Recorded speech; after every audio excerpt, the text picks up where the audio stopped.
ಅಣ್ಣ ಅಣ್ಣ ಈ ಸಲ ಓಟ್ ನಮಗೆ ಆಗ್ಬೇಕು ಅಣ್ಣ ಏನ್ರಿ ಈ ಸಲ ಓಟ್ ನಮ್ಗೆ ಅಣ್ಣ ಓಟ್ ಗೀಟ್ ಏನ್ ಕೇಳಕ್ ಬರ್ತಾರ ಅಣ್ಣ ವಾತ್ಸಲ ಮಾಡಿ ಕೆಲ್ಸನ ಮಾಡ್ತಿಲ್ಲ ನೀವು ಮತ್ತೆ ಓಟ್ ಕೇಳಕ್ ಬಂದ್ಬಿಟ್ರಿ ನೀವು ಮಾಡೋ ಕೆಲ್ಸ ಎಲ್ಲ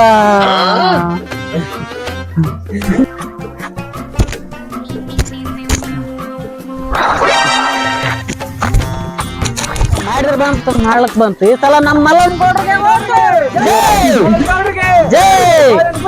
ಜೈ ಈ ಸಲ ಬಾಳೆಹಣ್ಣು ಗುರ್ತಿಗೆ ಬಾಳೆಹಣ್ಣು ಗುರ್ತಿಗೆ